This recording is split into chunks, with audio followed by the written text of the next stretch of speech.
September sebentar lagi kelar, itu artinya kita sudah selesai di Q3 dan bersiap untuk masuk di Q4.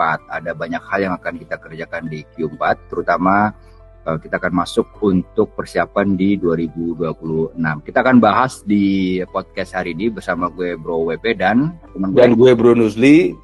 Nggak kerasa ya, kita kayak baru kemarin gitu kita masuk kuartal 1 2025 ya. Sekarang sudah di kuartal 5, kok kayak nggak kerasa gitu. Apalagi misalnya, belum achieve target gitu kan di perusahaan. Nah, biasanya kalau kita lihat, ini momen krusial ya buat semua perusahaan, mau di Indonesia, mau di global, mereka sudah mulai siap-siap nih, ngukur tuntas kinerja tahun berjalan, yaitu tahun 2025. Ya. Dan betul, karena di kuartal 4 ini tuh udah di penghujung tahun dan udah masuk ke injury time.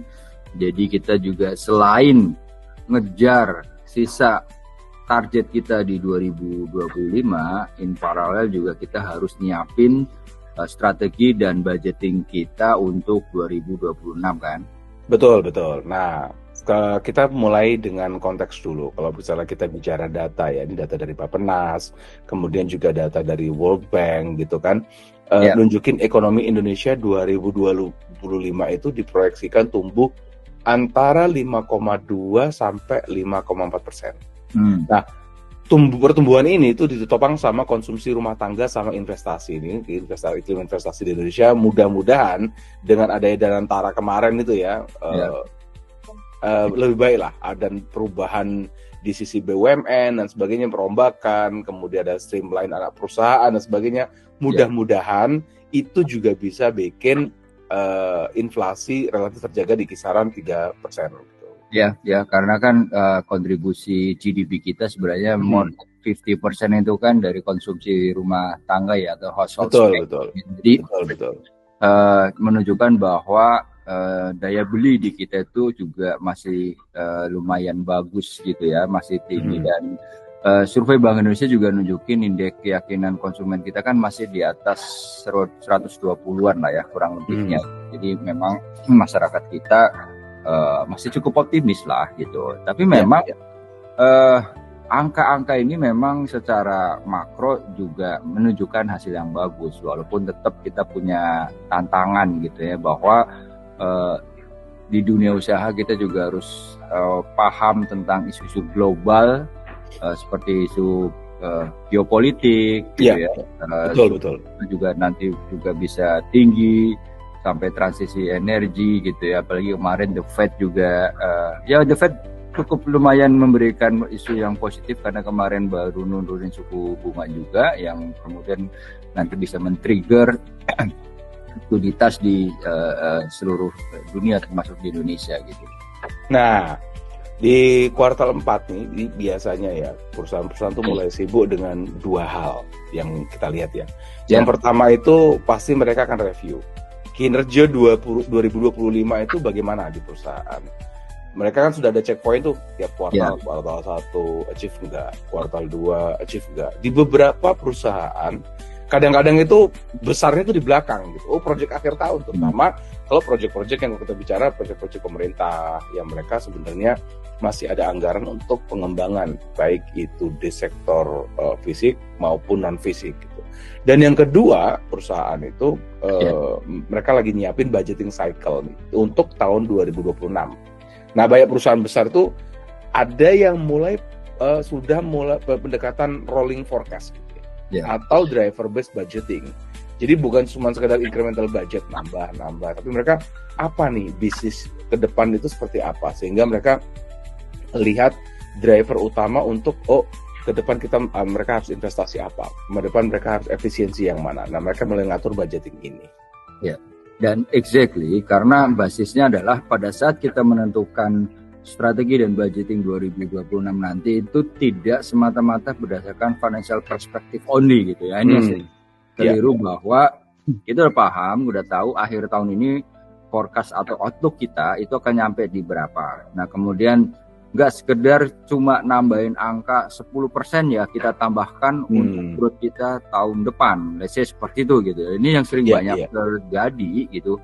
hanya dari sisi finance perspektif saja gitu. Nah, tapi kita harus juga analisis situasional bisnis kita seperti apa dari sisi makro tadi, industrinya, market trendnya, market size-nya, growth-nya, consumer shifting-nya seperti apa, dan juga jangan lupa internal kapabilitas kita itu sudah readiness-nya itu sudah seberapa besar atau seberapa kapasitas kita, utilisasi kita, in terms of also di sisi resources manpower kita itu seperti apa. Nah, itu harus kita lakukan analisis dulu sebelum kemudian kita menentukan strategi development apa tahun depan hingga kemudian mencapai financial projection kita mau seperti apa di tahun depan. Ya, ini menarik ya. Kadang-kadang ada beberapa perusahaan yang gimana budget kita ya naik 10% lah tahun depan gitu ya. Terus basisnya apa? Mereka nggak bicara market trend. CAGR-nya trend market misalnya di sektor industri energi gitu misalnya, atau manufacturing CAGR-nya tumbuh misalnya. Atau bahkan ada yang CAGR-nya dalam tanda kutip turun atau tumbuh minus berapa persen gitu. Artinya orang kan kadang-kadang kita bicara market trend, ada yang kayak kemarin kita tahun minggu lalu bicara tentang mobil listrik, ini market trendnya naik gitu. Otomatis kan mungkin ada investasi yang dikeluarkan dan sebagainya gitu. Lebih dari 10% yang estimasi gitu. Itu pentingnya strategi. Nah, kalau kita bicara tentang contoh nyata nih ya, tadi kan minggu lalu kita bicara sektor otomotif, mobil listrik gitu ya.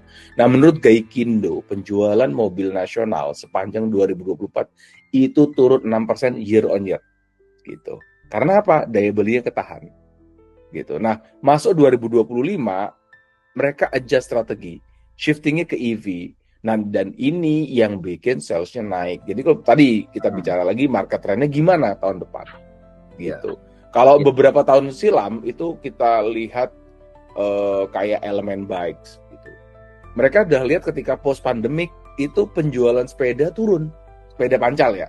Tapi penjualan sepeda listrik itu naik. Dan mereka shifting strategi langsung ke sepeda listrik. Hasilnya mereka bisa mempertahankan sales itu tinggi gitu. Gitu kira-kira. Ya, dan pemain kayak Astra juga udah deklarasiin kalau capex mereka yang triliunan rupiah itu ya, itu akan didiversifikasikan ke energi terbarukan gitu kan, dan ke EV ecosystem.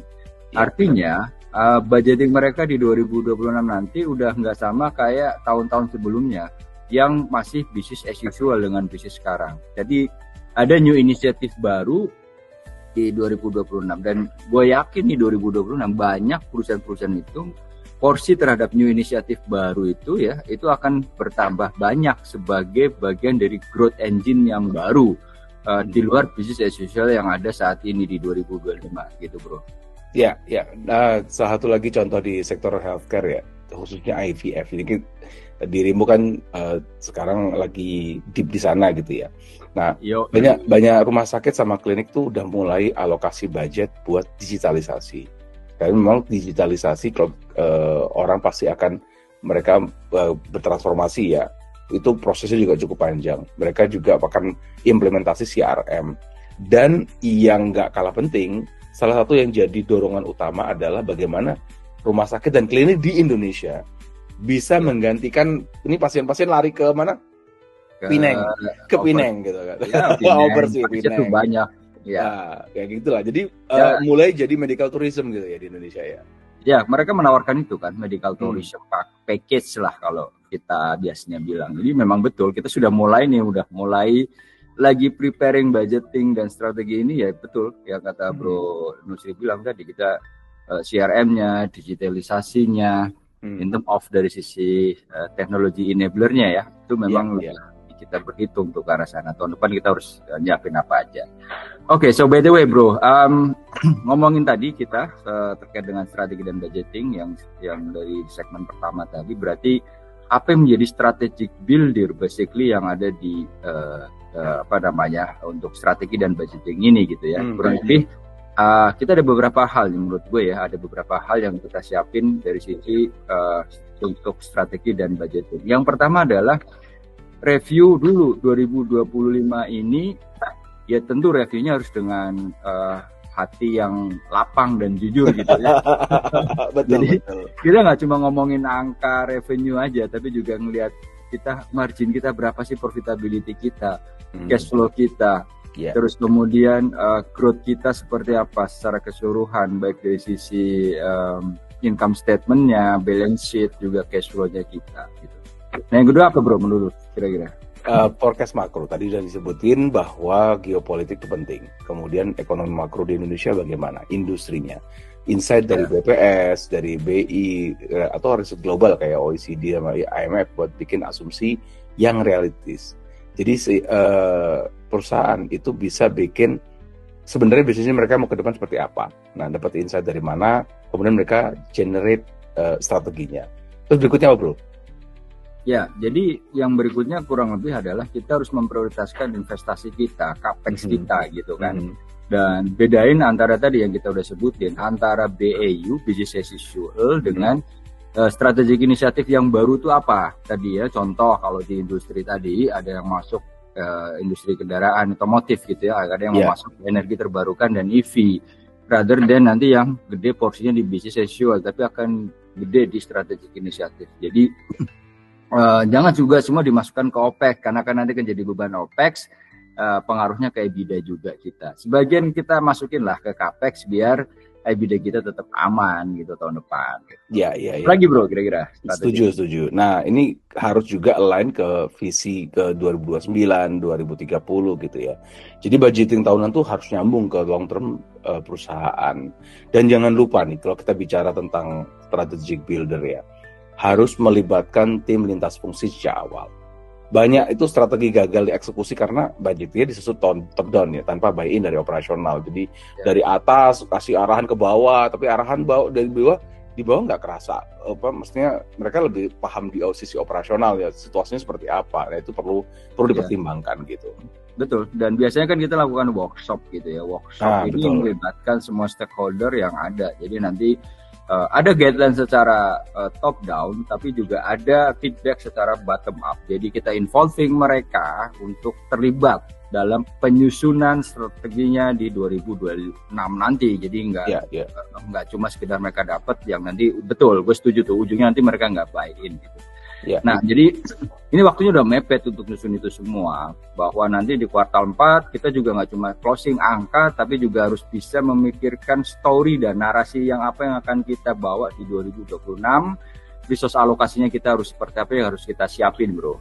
Nah, jadi kuncinya nih di kuartal 4 ini ya persiapannya. Review bagaimana kinerja kita selama 2025. Refleksi, baru yang strategi, budget dan budgetingnya ya, dengan mindset juga pertumbuhannya seperti apa. Dan jangan lupa hati-hati ketika bikin strateginya. Jangan sampai ketika kita nyusun strategi, nggak ada basis data insight dari mana gitu. Awang-awang lah ya. Nah itu. Oke. I think this is the very good ya buat kita insight bagaimana kita nyusun nanti ke depan strategi dan budgetingnya gitu. Kayak udah cukup ya bro, wah sudah lebih dari 10 menit, jadi kita bikin short pocket saja. Dan untuk berikutnya kita bahas apa bro, yang berbasis apa nih, teknologi atau whatever yang mau kita bahas untuk next session? Kayaknya kalau kita bicara tentang tren tahun depan ya, dan sebenarnya udah mulai dari tahun ini sih, itu eranya AI sama green transition. Bagaimana perusahaan bisa alokasikan dana buat teknologi untuk support mereka dan sustainability. Ya, nah ini expertise-nya banget Bro Nusli nih. Siap. Oke, siap. Oke, thank you semua udah dengerin kita. Sampai jumpa di episode berikutnya minggu depan bareng gue Bro WP dan juga teman gue Bro Nusli. Thank you semua. Thank you semua. Bye. Cheers.